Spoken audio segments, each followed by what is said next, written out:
Good afternoon, and thank you for attending the 8th Annual Startup Boston Week. My name is Elena, and I am your host for this session.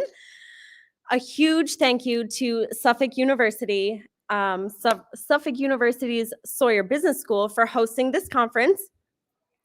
Suffolk University hosts a great deal of opportunities for learning both in and outside of these classrooms. We really appreciate their partnership hosting the entirety of Startup Boston Week, both last year and this year.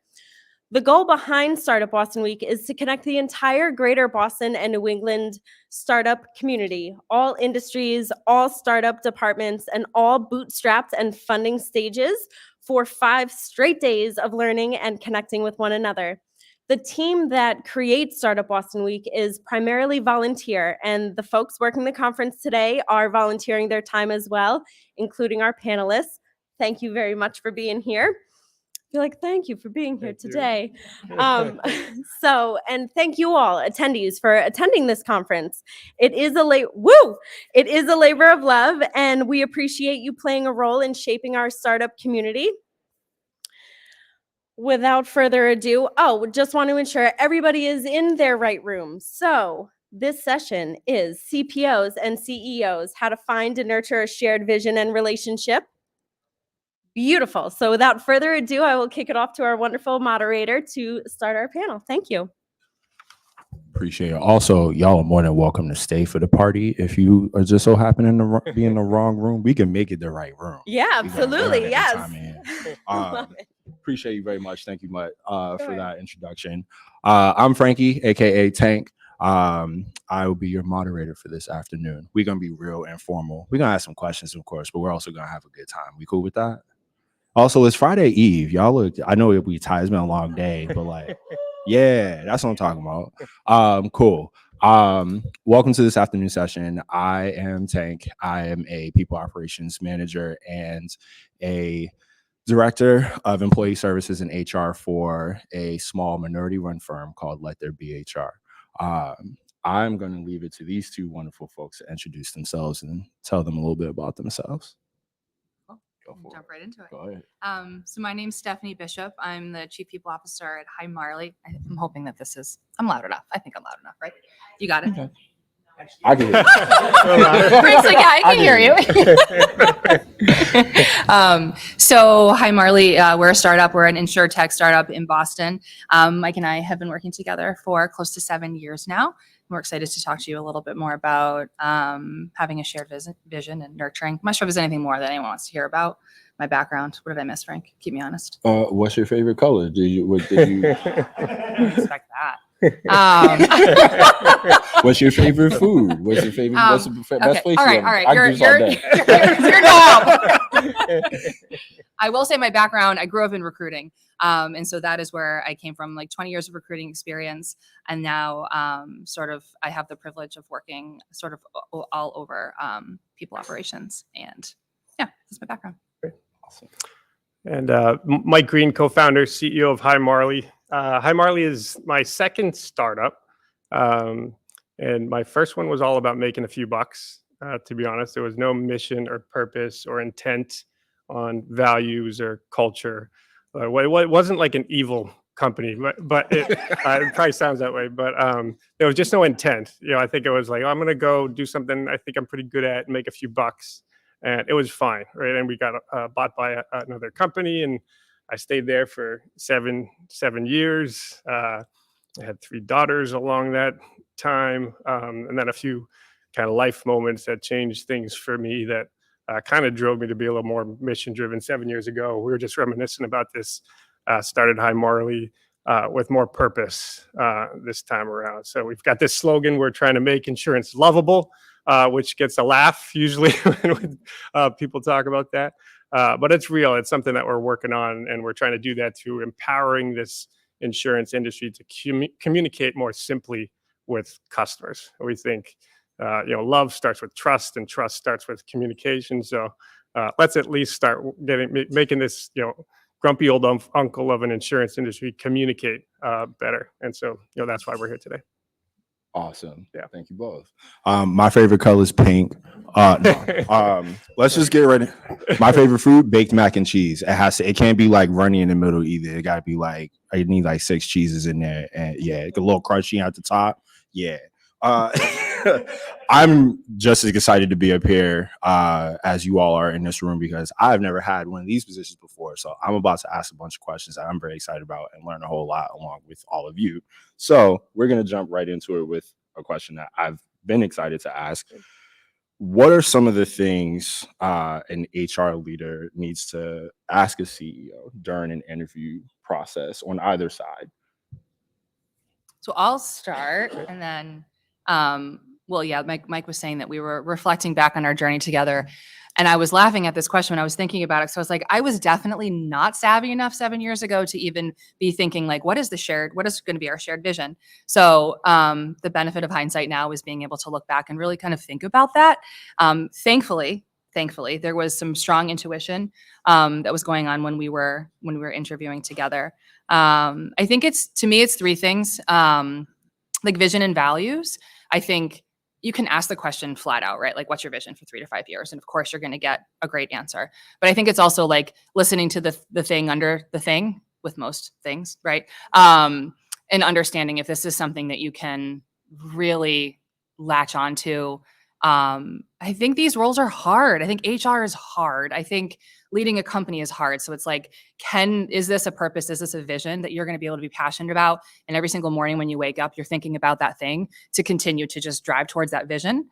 And then I also think values. And I think, again, you can ask the question, like, what are your personal values? But I think really listening for, those like, so I'm a big fan of like left and like just like really thinking about like just the hardcore things that you're hearing, but then like emotionally and like really tuning into your intuition. And I think, and I remember when we were sitting together and we were having coffee that first time, and I mean, the way you talk about your wife and your mom and your daughters, and we were talking about exactly that, right? Like, I started this company and this one's different. This one's going to be different. And just so hearing those values and really understanding what drove you, and like, I knew personally, and I think that's important for both sides of that interview. It was really understanding, because that's going to be so important. I think the second thing is leadership, is like trying to understand, okay, as I'm interviewing with you, like what are, and leadership from, the things that stick out to me are like hard things. How do you lead through hard things? How have you, like, over the course of the past 7 years, there's been several hard things that we've done together. And I think that that's really important. I think that if you can somehow suss out what that's going to be like, leading through hard things together, to understand if you have that shared point of view, or at least that like the same intentions. And I'd say the third thing in an interview is also understanding the CEO's sort of the way they view culture, and like, is it important? Is it not? Obviously, asking that, they're not gonna say no, it's not. So again, it's like, but like, what is the role? Like, how do you think about culture? How do you think about HR's role in culture? What's your role in culture? What's the whole company's role in culture? So I think, those 3 things are probably for me. So yeah, vision and values, leadership and culture. Those would be the questions that I think are probably most important in an interview. Yeah, awesome. I don't know. Yeah, I think Steph wasn't interviewing for this position when we first met. I think she had a lot of excellent things going on, and there was like I would say, I felt like more like I was interviewing to recruit Stephanie. So when we first kind of started Hi Marley, we wanted to do this crazy thing on making insurance lovable, but we also wanted to make work lovable. And I was like, well, how do you do that? I was like, what does that look like exactly? I knew you needed people. You needed to hire some good people to make work lovable, because you can't do that on your own. And then it was kind of like, well, who's a good person? Who's somebody that that kind of behaves the way that you think is exemplary? Who's somebody that knows this space of people and talent and the like. And actually, Stephanie and I knew each other for I don't know, it was 20 years before I think I reached out again, right? So I reached out in 2017. Stephanie and I went to high school together. And then there was a 20-year gap, Yeah, really, we right? didn't talk for Yeah, years. 20-year Yeah. gap. But I remember seeing, she was working in kind of the people and talent space. And I was like, oh, like I'm going to ping Stephanie. But if I was to put like my kind of people leader hat on, let's say I was interviewing, I would probably want to really understand like the answers to two questions, like why does this company exist? Why are you creating this thing? And getting to a very authentic, believable answer around that, right? And then I think the second one is, how do you want this company to behave? What is your expectations? If you fast forward 10 years from now, what will you be known for? What behaviors, maybe it can be like 2 or 3 kind of unique things. And then like, as a people leader, can I get behind the why we exist answer? And probably even more importantly, can I be the kind of the flag bearer for how we behave? Because the way I think about the relationship between a CEO and lucky Stephanie is really more like more than just a CPO, like a founder. And I think the way that our culture was founded was the intersection of Steph and I. So this kind of co-founding of culture is ultimately what I think the role comes from. And I think you have to believe that I can carry that flag, maybe even better than the CEO can. And if you find that and you feel that, like that's a good sign. Yeah. So this hiring process started 20 years ago.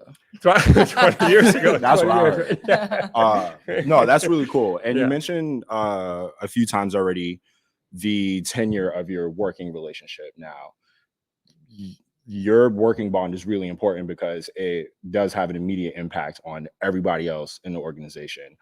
Talk us through how you have continued to build that over time and what that has just looks like in general. How have you made that stronger and got through whatever crazy stuff shows up? Because it's work. Crazy stuff shows up. It's crazy. Yeah. All right, I'll start. Great.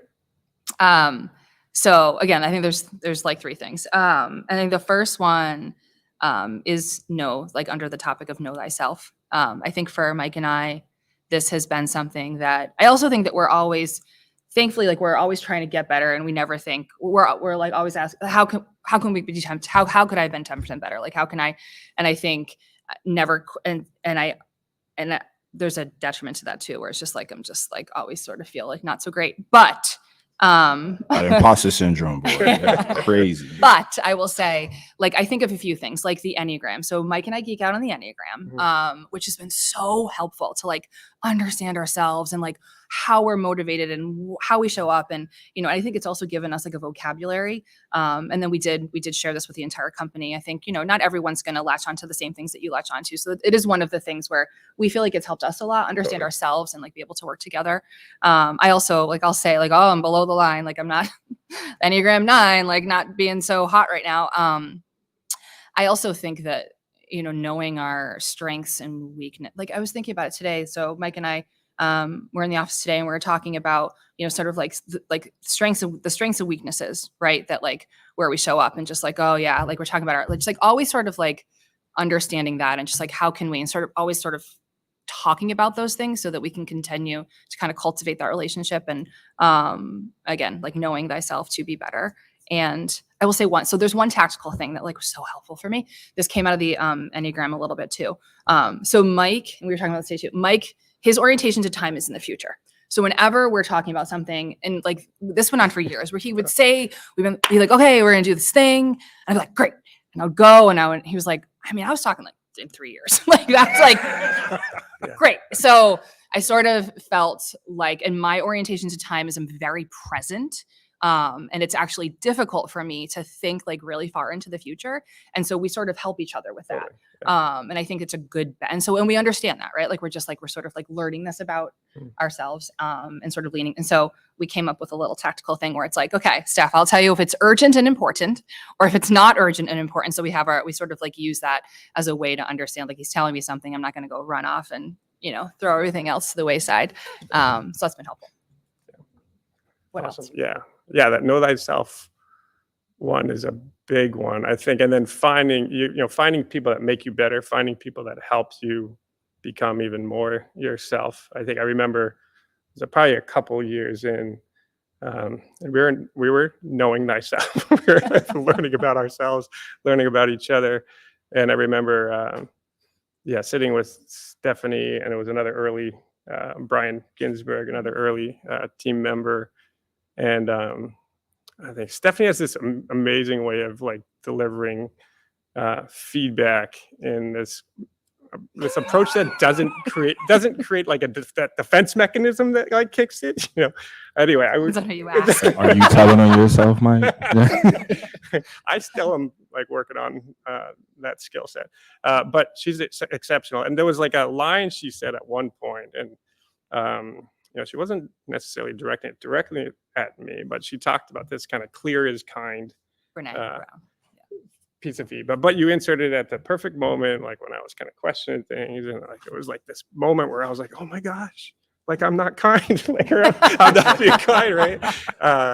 And so I think the know thyself, and then finding people that can help you really kind of understand yourself and break through to kind of the next level has been one theme. I think the second theme is Stephanie touched on this, like getting through hard things together. So I think if we looked at the last 6 years, I have to read this thing because this is what kind of triggered a bunch of memories for me. But this was 7 years, April 25th, 2017. This is when I first reached out to Steph. I said, 20 years, hadn't met, connected in 20 years. And it was, hey, Stephanie, do you have some time to catch up this week or next? Would love to catch up personally. And I'm also leaving my current role for a tech startup, and I'll be looking for good people. And I thought, Stephanie's a good person. I bet she knows good people. And that was just the thing. But our relationship really started. It was a couple weeks after that. Well, I realized you took 3 weeks to respond. She's like, Play it cool. oh my gosh, how did I miss this email? 20 I'm years, sorry. 6 months, I'm and not 3 ignoring weeks. you. Anyway, so she finally gets back to me, and we meet for coffee. And this was kind of shortly. A couple things that happened, I guess, the previous year. When I lost a best friend of mine who was also a startup person. That was hard. And then I got in an awful car accident. And so I was like, this was April. I think my accident was like February. So I was like going through this kind of manic state almost. I would think like Jerry Maguire, like up in the middle of the night writing his mission statement. Like this was kind of the mode that I was in. Stephanie hasn't seen me in 20 years, right? And kind of so like coffee shop, like picture the scene. And anyway, lots of passion probably coming out of my mouth. Yep. And then she was super helpful. I think she was like, this sounds exciting, and like it's not for me right now. I'll introduce you to someone I know. Someone else. She connected me with a couple people, which was great. It was like Molly and and then like 6 months later, I think you reached back out and you said, hey, can we reconnect? And so it was like, so that's, so when we talk about, she didn't interview, right? There was this kind of pull. And, but I think, Stephanie played a role. My family played a role, friends that played a role, but Stephanie played a role through some pretty tough times in my life that led to the founding of Hi Marley. Ultimately, I got through that period, but that was kind of the foundation to our working relationship. And then you think about all the things that followed from COVID to social injustice and political unrest and a bank run. And it's like, how many people leaders are in the room today? It was a little, more than probably half. Thank you. Like the last 5 years have been the hardest. In my career, certainly the hardest 5 years for companies in general. And by far, like the toughest role has been the people role. Come on, the CEO role is not like a cakewalk, but like. Can I get that in writing? Can you put that in writing? I would love that. Yeah, the humans are the best part and the most challenging part of this stuff, right? So I think what we've learned is we can do hard things together, and that's just such a confidence builder. Right? COVID happens, we're like, what are you doing? I've never been through a pandemic. Have you been through a pandemic? And we got through it, right? And then the next one, and the next one, and the next one. So I think that's such a confidence builder. I think we can both get vulnerable with each other. We're both learning really fast together. We know how to ask each other for help, ask other people for help, and that's been awesome. Mhm. Yeah. Yeah. One more thing, actually. Are we Go for it. changing topics? No, or are you commenting do on what you that? gotta do. Yeah. So the other thing, when you say like, how has our relationship evolved over the past 6 years? The other thing is staying in sync. So, and I think part of this, so a funny story, last week, actually. So I have felt like Mike and I had not been in sync. He was really, we have like some great and busy things going on at work. We haven't been in sync. And so we had our one-on-one, and we like typically have one-on-ones every week. I just really haven't felt like and I knew we had this coming up too. So we had her, I literally was like, whoa, like, I feel so out of sync, like working out there. And Mike's so great. He was like, I'm driving down, we're having lunch right now. Like, let's have lunch. Like, what's going on? And so, and I think that also is so important. And I think that's how our relationship has also like evolved and stayed strong, is because in like any relationship in your life with any human, it's like, it's never going to be perfect.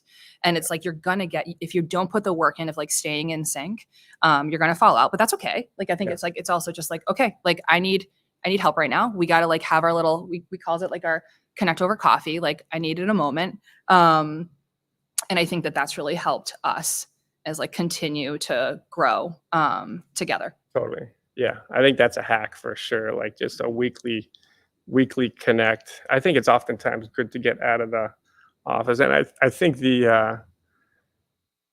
sometimes Stephanie is really like a founding team member that you when you have these people like that you just trust implicitly, that are trying to do the right thing for the company, and you don't even have to worry about it. You can also take that for granted, and it's just like running and going, and you assume everything's fine. And that does not mean that you shouldn't keep connecting and staying in sync. It's amazing when you're growing a company fast. It's amazing how team members are growing, but you can also really grow apart if you're not careful and you don't kind of keep that connection point. Super important.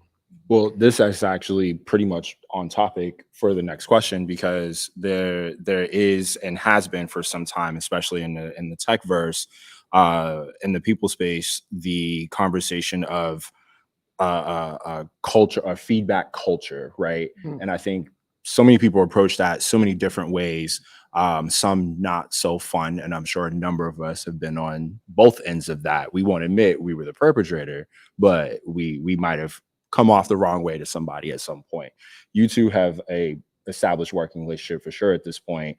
What are some things you could share with the room on how to build that, especially if these are two complete strangers? And of course, they've been connecting over time and building that relationship, but they haven't like spent any significant amount of time in the room together, right? Yeah. What are some things you could share with the class on how to get that going and foster that? Yeah. Sure. Here you go. Okay. Yeah. So I think I'll start with, I think radical candor was big. Yeah. That was a big one. So Mike, as you can tell, he's very humble, and he knows his areas, his strengths and his weaknesses. And when right off the bat, I think that you had said that, you're like, I have trouble with giving feedback and being clear, and that's so important. He knew how important that was to the culture. Yeah. And so, I think we started talking about that early on, and then we brought in, I highly recommend this. I thought it was awesome. It was great. We actually brought in Radical Candor, and they did a whole session for our entire team. Yeah. And they hire improv comedians, which makes it amazing. That was awesome. It was hilarious. Cool. Yeah. And it made it incredibly engaging, and they were in person. So anyway, so big shout out to that. And then I think it gave us a vocabulary, it gave us a framework as a company. That being said, it's never like, I know there's people at Hi Marley that are probably tuning in and they're like, we still are not great. And we are not, because I think it's just like, it's still like, you can have all the tools and you can have the frameworks, and it's like, unless you're practicing it every single day, it is not going to come naturally. You're not giving feedback every single day.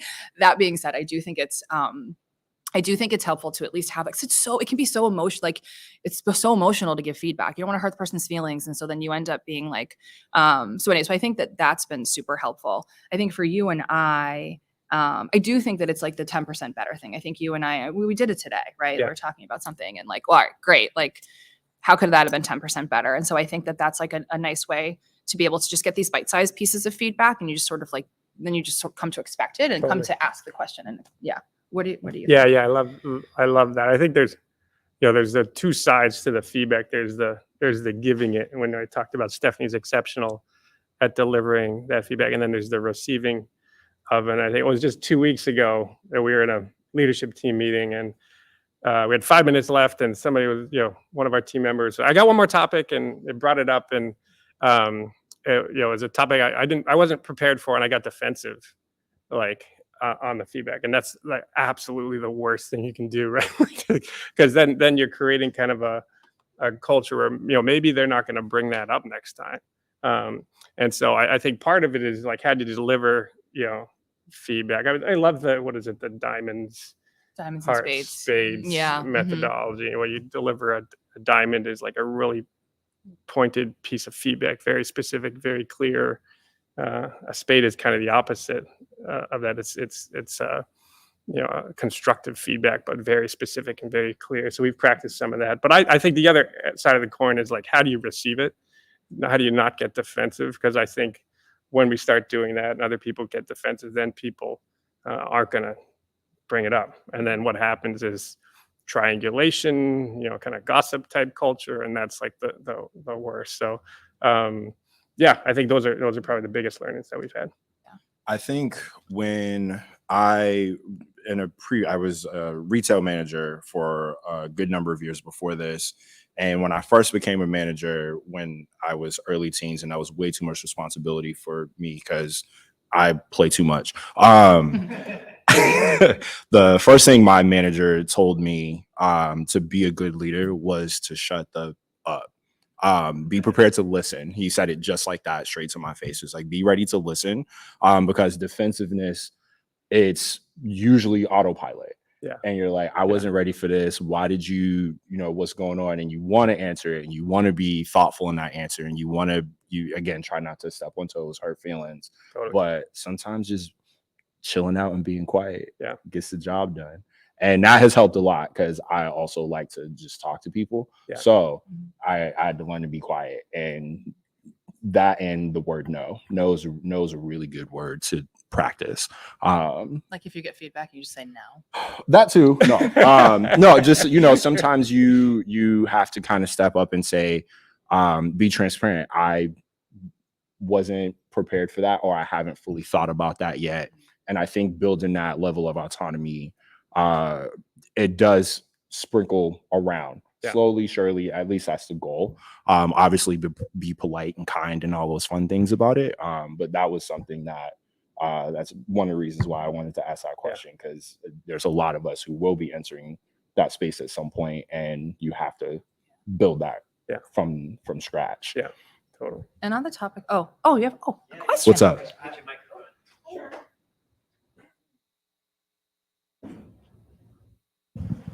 The folks at home. Thank you so much. I'm Mauricio Moya from Peru. I used to be a leader back in Jones Lang LaSalle. And this topic about feedback is very, very important, and I feel it's like gold.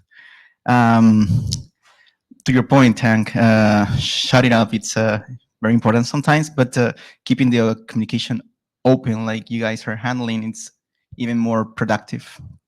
One of the things that worked the most for me was being able to give feedback and listen to the others, to my team's voice, and understand how we could work together to actually like maybe build an action plan and achieve, his or her improvement, Right. but also the results that we need in the team, in the company.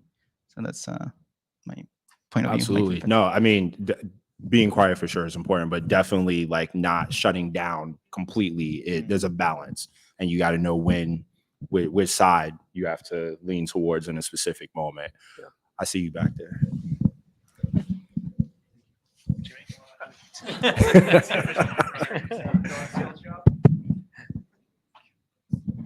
Thanks. I'm in security, and the culture stuff is really important because you can't get anything done if people get defensive towards you as a security person trying to get them to make the things more secure. But my question is this. What advice do you have? Well, first of all, I didn't really hear. It sounded like you came in as the people officer pretty early in the company. How big was the company when you became involved? think I was employee number 6. Yeah. I came in as a recruiter. So, yep. And then Okay. it evolved from there. So my question is, how do you get an oblivious CEO to understand how important that role is in maintaining a healthy culture so that your company can grow? Because I've seen it shut down so many startups. Yeah. And most of them did not have anybody in that role. What are the arguments you can give to a CEO, or what helpful hints can you give on how to get somebody? I know there's kind of innate understanding and not, but yeah, any advice would be great, because I think that's a battle when money's tight, Series A, Yeah. you got to pick who you hire. But man, that culture people person is, I think, just critical. But it's kind of an uphill battle to get that money This is where spent on a Tank's people learning comes person. into play, Yeah. because I'm still Yeah. learning how to do that too. So I'm Yeah. looking at y'all. Yeah. Cool. I mean, I could answer that question, but I think I'd love for you to answer the question Yeah. first, Yeah. because I think it is so. I remember sitting there having coffee with you and being like, you want to hire me as like employee number 6? Like, this is so rare that a co-founder sees the value in bringing in talent and building a culture. And so I think it would be really valuable to Yeah. hear like that. Yeah. Yeah, I think somebody turned me on to the Peter Lencioni books. I don't know if you've seen some of them. The 5 Dysfunctions of a Team is one of them. We're actually going to reread that as a leadership team in a couple of weeks. We've read it before, but we've got a growing team. They also have the Advantage, which is kind of his manifesto, and the whole concept behind the Advantage is organizational health is the most important thing, and so. You can be a 10 out of 10 performance company. You crush it. You're winning, right? But like a 2 out of 10 organizational health, and it's a multiplier. So you're a 20, right? Or you can be an 8 or 9 out of 10 on performance and a 10 out of 10 on organizational health, and you're an 80 or 90, right? And so that was a concept, I think, early. Somebody turned me on to that early on. We wrote a playbook. We refined our playbook together with Stephanie's support, but I think it was like fundamentally really believing in that early days. I remember doing pitches to VCs, and I would talk about stuff like this, and they're like, "Yeah, like where's the money like slide?" Like, I was always like, it was one of our favorite venture firms, Underscore, out of Boston, is investor, and they're like, that was like passionate and folksy, and where's the money slide? And then we came back and we're like, well, we're going to make money too. Like, but like, this is really important. But I think it actually intrigued them, I think, because they were like, these guys are a little different. And then we came back and shared kind of the financial outcome. And we're like, oh, that's pretty bold as well. And then I remember they actually came to our WeWork office. We were, 6, 7 people at the time. And they met Stephanie. And this was like prominent investor out of Boston, and she blew them away. She was like the front door to our company, right? Like they met this person. They're like, oh, I get like what you're saying, and it's not just words that he's talking about. Like, this was now evidence that putting money and investing there, and I really believe like we were way more attractive as an investment as a result of doing that.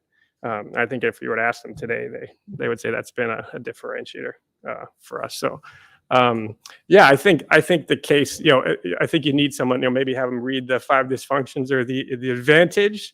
Happy to put them in touch with some of the VCs that kind of care about this. But you got to really believe it. You got to really believe that is a differentiator. And I don't know, I feel so privileged to have hooked my wagon to this pony. Like, it's just how fortunate, because to your point, and I think it's like, into your point, if the CEO doesn't believe it, I think it's such an uphill battle. And I think it's probably, which I'm not good at this, like data and financials and like all, and like the proof is in the pudding type of stuff. But I do think that it's just like I agree with you on the advantage. And I think there's a lot more out there now that is pointing to the success. And I think that, so just trying to find all of the evidence, like evidence of excellence, right? That this actually matters and it's going to, and there's an outcome on the other side that's worthwhile. Word. Thank you. I just learned something. Yeah. Bringing it back to Hi Marley, and I know you were very excited for this question. Yeah. As this place continues to evolve and scale and do all the fun things and try to make insurance fun, which God bless you. What are some ways you've made sure the culture that you have created stays that way or evolves to obviously be better? The goal of it being better over time. Yeah. Okay. Again, 3 things. So we talk about this a lot, that in scaling culture, there's 3 things. There's scaling leaders, scaling our people. No, wait. This is why I have a notebook, because then my brain goes haywire around this time. Cross-functionally, yeah. So scaling leaders, scaling cross-functionally, and scaling the culture. And I think there's lots of, and people will tell you too, there's like at these different points in time, like I have it in my head that like at 100 people, culture breaks, and like we're right at like 100 people. Is it going to break? And I think it's one of those things where it's like it's evolving, right? Like I think it's like really important. So I think within those 3 things, there's things that we could be doing. I'll double click a little bit more into the culture, like as we scale our culture, some of the things that I think is important. I think it roots back to core values. I think defining those, communicating those early and often, I think is really important. And I just not having core values that are up, just a poster on the wall, like really. And so I think at Hi Marley, when we have new hires start, I sit down, I do an orientation, I go through our playbook, I talk about our core values. We talk about how they show up. For our all team meetings, we try to find evidence of this, and we celebrate people that are exhibiting our core values. I think that's really important in terms of just like how are we scaling, and thinking about that. I also think communication. We talked about the importance of keeping in sync. That's been a really big focus for us recently too, because I do think as you're scaling, that can break if you're not communicating and really staying in sync. And again, like the flow. So having like the one-on-one communication, ensuring that we're communicating, keeping everybody in tune with like our purpose and our vision and where we're going. We recently started doing Ask Me Anythings and just stuff like that I think is going to, just so that we can keep talking and understanding how people are feeling, how we can respond and understand. And I think the third thing is hiring. I just think it gets at some point, I think maybe some companies like set it and forget it, don't really, things are good, kind of take their eye off the ball. Mike really pushed us recently to just like let's really look and like make sure that we're having a continued passion for hiring the right people that are skills-based, performance-based, and our core values. And I think that that's really really important as we're thinking about scaling, is that continues. And that's, I think, one of the things that, I think about, I have a friend here that I used to work with at MathWorks. I think about, it was like a Z priority, right? Hiring was like the most important thing at MathWorks. And it is, right? It's like bringing in the new talent and just like making sure that like, that's how you like literally scale. And then also that's how you're scaling your culture, I think too. So that's really important. So I don't know if you want to talk about the cross-functional scaling leader. Yeah, I mean, I think that plus one to all of that. And I think, one of the lucky things that, since Stephanie was so early on, she also was like my partner in kind of recruiting and building out the leadership team. And frankly, like even like as we look at investors and as really board team members that come along with checks. So like, as opposed to checks, being the culture actually starts in the boardroom. Like because if you're going into the boardroom and there's a bad culture there, the CEO is going to feel that, and then that will come into the leadership team room, and then that will come into every other meeting room. And so, getting the right investors, getting the right independent board members, like starting there, and then Stephanie helped build out our leadership team And I mean, this 7 years, Mhm. that's a lot of work. Probably the most proud thing that I think we've done together is kind of pull together this exceptional leadership team, like wonderfully diverse perspectives. And there's a concept called Team One. Have you guys heard of that? Team One. It's, if you Google Team One, you'll see a good video that talks about, like, maybe I'm the head of a customer team. And yes, that's my team, and I coach that team, and I hire that team, but actually my team one is the cross-functional team. So my team one is like customer and marketing and sales and product and people, and that's my team one. And it's kind of like, does that feel right? That's and yes, that's right. Because like what happens is, if team one is not cohesive, if team one is not getting along, then the rest of everyone else will feel that. It won't feel good, right? And so I think that's, as I think about, like, that's probably the most important thing, like cohesion amongst the leadership team, and then figure now leaders are hiring leaders, and how do we kind of cascade and continue that going forward as we bring in the next level of leaders and the next level of leaders. But it really starts with that team one concept. Yeah. We got a question in the audience. Oh, you just saying that's cool. If you want to like freestyle or like beatbox or something into it, that's fine. Cool. Thank you so much for that. Very One very back there, thoughtful yeah. answer. Got a question in the back. see- Yeah. Hi, obviously you value people and culture and you had a relationship with Stephanie, but given that you were starting a company, you were kind of scrappy, you must have had limited funds. Did you ever consider the fractional model with your leadership team in the beginning, like a fractional CPO, a fractional CFO, etc.? Good question. I think at one point we did have a fractional CF, our finance person, Mhm. for a period of time. Do you remember that? That was early days. Yep. I don't know if we thought a whole lot about that. Well, I think that you have a strong point of view as it relates to team one, and I agree. I think there's benefits to both. So I used to place that. I used to place fractional professionals, and so I see both sides of this. I do think your perspective. Correct me if I'm wrong. This is my perception. Yeah.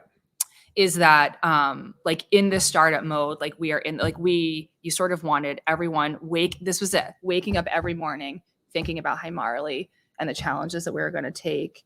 And so we didn't necessarily entertain that as seriously, but we had entertained it. Yes. Yeah. I think one model we did adopt was, I mean, I don't know if everyone's familiar with Underscore VC. They've got an awesome community, and we're lucky to be partnering with them. And they have a network of people, that you can bring on as partners, and they can work with you part-time to help. Or maybe you have, you have a new leader and they're learning, and you can bring on a core partner to kind of come alongside and help. So that, it's not quite fractional, but we leverage that a lot. I think, across all of our functions. It's kind of like leaning on a community. I think, Stephanie's got an amazing community on the people side. I've got a bunch of CEOs have done much greater things than I have to learn from, and we encourage that, right? Bringing someone on who's done this before, help us part-time. But I think we like the idea of having someone that's like, I'm in it. This is what I want to do. I want to do this full-time, and I'm going to learn and maybe come alongside with an advisor to help me out. I think that's the model that has worked really well for us. Yeah. Anyone else out there? I have the microphone, so I'm going to ask a question. Scaling cross-functionally, can you just talk more about that? Yeah. I'm not feel like good it's at I'm not hard. good at this one. It's really hard. Yeah. I think this is a little bit into the look of the future. I think you hit 100 people. Now you've got leaders hiring leaders. It's starting to get to that next level of complexity, going from 100 people to 300 or 1,000. So I would say stay tuned. Now that said, I think it's also recognizing where you have strengths in yourself, in the team. Like I would say, I am not a great cross-functional leader. And we have other people on our team, in our leadership team, that I view as exceptional cross-functional leaders. And it really does take a team, right? So I think here is where you get vulnerable and talk about strengths and weaknesses, and kind of being super thoughtful about designing, who's going to be the best to help us design these playbooks and run these playbooks and keep us all in sync. And I think, well, what was a quote someone once told me was, there's two types of leaders. There's incomplete leaders and incompetent leaders. And you're only incompetent if you don't know where you're incomplete. So, I like that one. So I am very incomplete in the cross-functional leadership category. We have other people that certainly complete us in that category. And I think it's figuring out how to lean on those folks who are just kind of excellent at that stuff. Yeah. I will say with the cross-functional thing, though, the way that I do think about it is like the meetings and just like, how do we operate cross-functionally and how do we scale that? And this is currently something that we're putting a lot of focus in on, is like our meetings and our decision-making model. Like, how are we meeting? I'm looking at Sandra because I know that we've talked about this a lot, and I know you did a podcast. Like, how are we meeting, and is it efficient, and how is just like the bones of that? Yeah.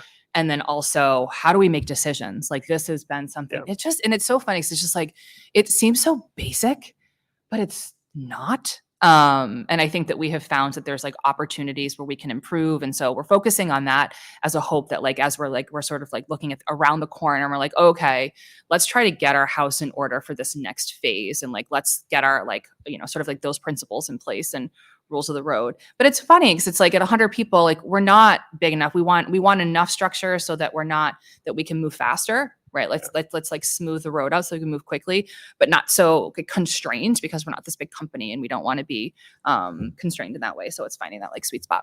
Yeah. Well, I think that's spot on. Yeah. There's a few methods out there. There's the Death by Meeting book, which is another Lencioni thing, which talks about a meeting model, or the EOS model. But we've got a woman, Kate, who's really driving a next level methodology on how do we make decisions, how do we foster healthy debate before we make decisions, how do we write those decisions down and like commit. Does everyone commit to those decisions? Yes, we commit to those decisions, right? And then how do we hold ourselves accountable to achieving the results? So I think there's some people that excel at that, like make it 10% better each time. I think we're about to kind of experience the next level of that, which will be exciting. Yeah. I got a question for you both. As a TA leader myself, I've been a part of startups that have grown quickly. And a lot of times at the beginning, the culture is very focused on fun and on driving everybody to have a similar engagement experience throughout the company. As you grow, though, and those numbers double or triple or quadruple, it becomes more difficult, right? And I know a big part of your mission as an insurance company is to make it more fun, right? So I know you said you're at about 100 people. Picture 5 years from now, maybe you're at 500 people. How do you envision keeping that fun, jovial attitude and not becoming like another corporate, red tape? You got to go through all this nonsense. You know what I mean? Yeah. So currently, I think we have some rhythms. Like I'll answer this with like my vision, and then would love to hear what you think. We have our quarterly rhythms where we bring people in quarterly, and we have our quarterly planning. And I think we really kind of center around. We're primarily in Boston. We do have some folks that are remote, but we bring everybody into the company, and so we sort of like we use these connection points as these sort of like cultural moments to really kind of like infuse our culture and our fun. So there's like, we have our inaugural, we're doing a volunteer day. We might go to the Red Sox game, or we have our golf day coming up. So it's like these sort of like key moments that I think hopefully just become sort of like part of the fabric. It's not too much. We also do have like an employee engagement where it's employee run, and it's really set up to create a more inclusive culture, and to kind of to have little pockets of areas where people can find other people like them that are like outside of maybe the day-to-day work. We have page turners for our book club. We have Turn Up for What, like people that enjoy cooking. So like we have like things like that are not, they're sort of like they're there, right? But there are opportunities to engage. But I don't think that and so I foresee that sort of like continuing on. It doesn't feel like yeah, I guess that's sort of like the way it is right now. It feels like it's a scalable way. But Yeah. Oh, and I think Stephanie does an incredible job. We set aside some time and money, budget and capacity to do things like that. And then I think on the day-to-day stuff, like how do you keep the work side fun? I remember somebody telling me that, like, have you ever played that, like a game? I don't know, pick, a board game, and you come in and everyone's kind of got different rules. And it's like, well, that's your rule. That's a weird rule. I never played that way. And the game's not as fun, right? But look, I don't love rules. Like, I'm an early stage. But I like mental models. I like the concept of playbooks. I like the concept of calling an audible on a playbook sometimes too. But I think it's like, you have clarity around, these playbooks, these approaches. You can always deviate from them, like, not process for the sake of process, but clarity in the game that you're playing, so everyone understands it and you can come in and enjoy it because it's clear and it's predictable, and it doesn't create, kind of that defense mechanism that I talked about earlier, or what have you. I think can allow the work side to be fun, and then certainly carving out time. I think work is part of. I mean, we talk about, look, work is the rubber ball, right? Family and health and integrity and friends, those are the glass balls. Like, you can let the rubber ball drop, it'll bounce, and the other ones, will get a ding or maybe shatter, right? So I think that's probably something that we've always talked about, most importantly, because I think if you're enjoying your outside of work life, it's much easier to enjoy the inside of work life as well. Thank you both.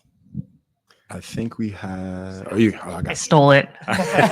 Colin teed it up for me. Hi, everyone. I'm Sandra Ma, co-founder and CEO of Jovial, which he kind of like helped in there. And so I can appreciate, Mike, you mentioned the clarity and consistency. Does anybody remember whose line it is it anyway? Oh, yeah. Show, right? Like, there's no rules and the points don't matter, right? And I think that's to your point of, we don't want to constrain people with process, but we want to create the conditions for them to thrive and do their best work. Well said. Yeah. And I think to your question too, on the feedback, right, of the difficult CEO, I think, and Mike, you mentioned it, right? It's all about people, and people's actually hard. And even though we're working with technology and everyone's like AI, everything, like, we're so excited, we're going to build these things.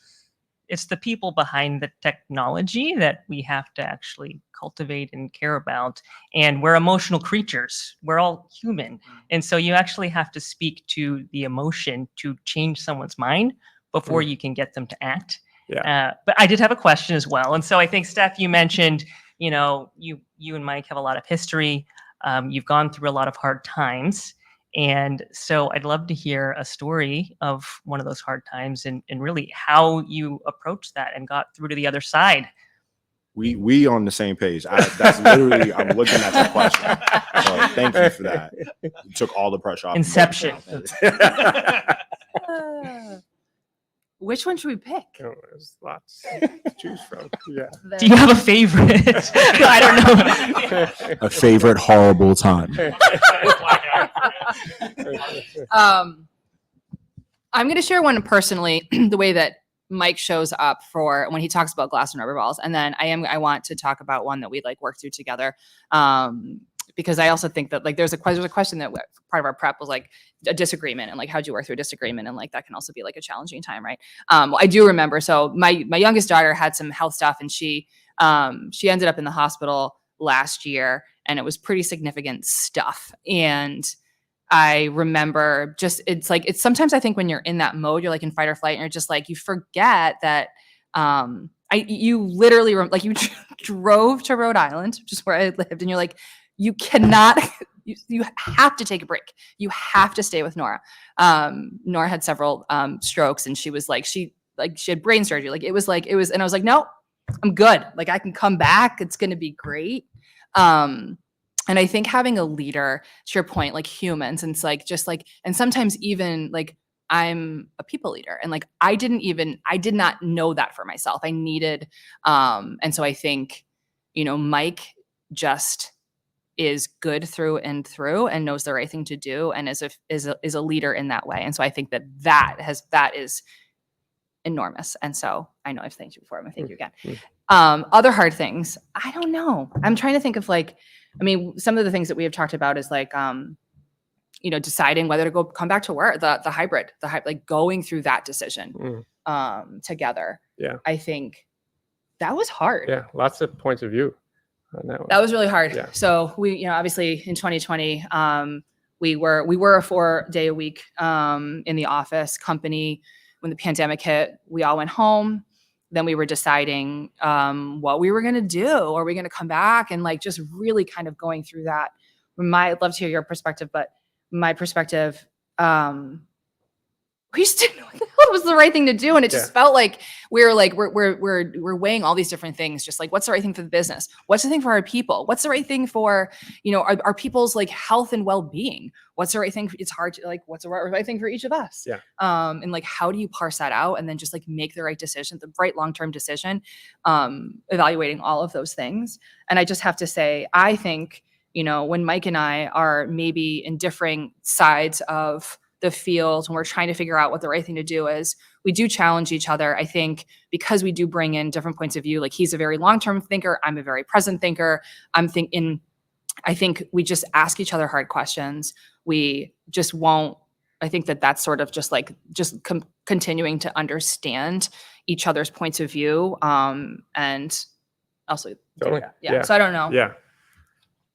Yeah. I think, Stephanie's been with me through so many hard things. Like transitioning a co-founder is a really hard thing to do. You love this, especially the type of co-founders that I had. I think, Stephanie was exceptional at helping me get through. I think some companies don't survive when co-founders leave. And so that was awesome. In many ways, Stephanie has that founder like quality that I guess filled the gap there. But I think, the hybrid one is a good example of where you realize this company is much bigger than you. You personally, like I personally may want to go back to the office 3 to 4 days a week. We had some healthy debate around this one, and ultimately it was like, yeah, that's great for you, Mike. That's what you want. What kind of company are you trying to create? Who are you trying to attract? Who are you trying to retain? How do you want to differentiate yourself? And it was easy to kind of read some articles and say, well, this one's what everyone else is doing. But yeah, Stephanie helped us get to this concept of this 2-1-2 hybrid structure, 2 days in, 1 day optional, 2 days off. And it's a little different. But ultimately it felt like, well, that's Hi Marley. And this allows a little bit more flexibility than other models. There's an in-person connection, which was really important to me. So I think, this for us was like a type 1 decision. I think you can change these things, but I think you also want to manage expectations and try not to change this stuff too much for your people. But yeah, I think we cared about this so much after the pandemic. We didn't want to lose good people. But we also wanted to reconnect This is your first face-to-face one of these, This is right? my first face-to-face startup Boston. I Like spoke here 4 years ago, and it was in front of a computer screen. And they were like, hey, you want to come back? And I was like, I bet. And now I'm saying they were 2 really cool people. Right. So much better face-to-face, right? So we wanted that face-to-face. Bottom line is we got to what felt really good, and we were both very convicted on that. But there was some healthy debate in the middle of that one. Yeah. Mm-hmm. I think we have, Okay. Thank you. To his point about having fun in a startup organization, just from a culture building standpoint, a lot of startup organization, when you bring in people coming from more structured company, they see that as with a negative spin of red tape or bureaucracy. Yeah. But how did you see if you bring in processes, but processes, like you said, not for the sake of process, you want to get it efficiency, get an end goal. I always see that it's if you want to bring in consistency of efficiencies benefiting the company and overall, sometimes you get things done in 1 day, sometimes you get it done in 3 days. You don't have efficiency. Yeah. But when you want to bring in efficiency, there is resistance. In the organization, they tend to shoot from the hip. Don't like that way of doing that. How do you bring in the culture change as you are scaling up the organization? Yeah. Yeah, you want me to take a first stab at this one? Yeah. I think was it Reid Hoffman's book? I'm trying to think. There was a good book that talked about like,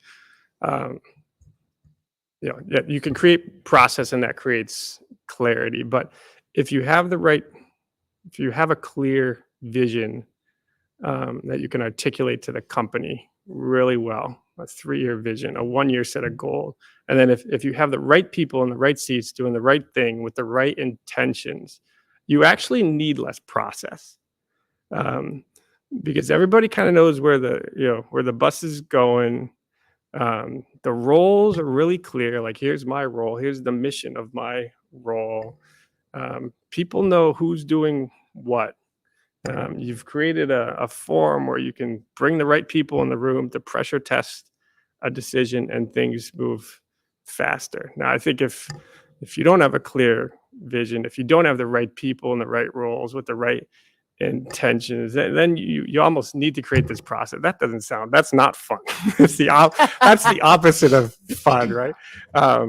And so we geek out on this concept called functional accountability, kind of like designing the who does what. It's probably the most complicated question to answer, who does what, but we obsess over it a little bit. I think when you get that right, and then when you put the playbooks in place, the right kind of rules of the game, for lack of a better word, like things can happen quickly without too much structure. Yeah. Oh. I think that's great. And then I also just think quick iterations if something's not working. And then like from there, it just sort of feels like I think we do a pretty good job with like getting feedback on like how a process went. Okay, cool. So how can we get 10% better? Great. Let's just iterate. And so just like slowly, so that we were responding to the scaling and the needs of the company by listening and paying attention and just like, doing the things that kind of make the most sense in addition to what you said. Yeah. Awesome. We are out of time. I appreciate every last one of y'all for hanging out with us this afternoon. All y'all on the internet, I see y'all too. Thank you for jumping in here. We appreciate y'all. Thank you so much. Let's give a big round of applause for our panelists. Really fantastic discussion. Thank you so much for sharing your insights, and our wonderful moderator for keeping things organized and us on track. We do have a lot more in store for the rest of the week. I would like to note that in a mere hour and some change, we're going to have our career fair kicking off in this room specifically. So would love for you guys to hang around and have some additional questions answered, but I'm not kicking you out, but you can't stay here. So I'm going to need you to find another place to do it so we can set up.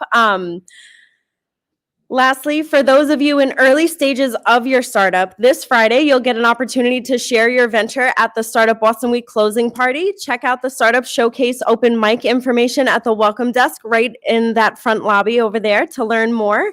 And thank you again for hanging out with us. We hope you found it as informational and insightful as I certainly did. And looking forward to seeing you all around for the rest of the week. Great.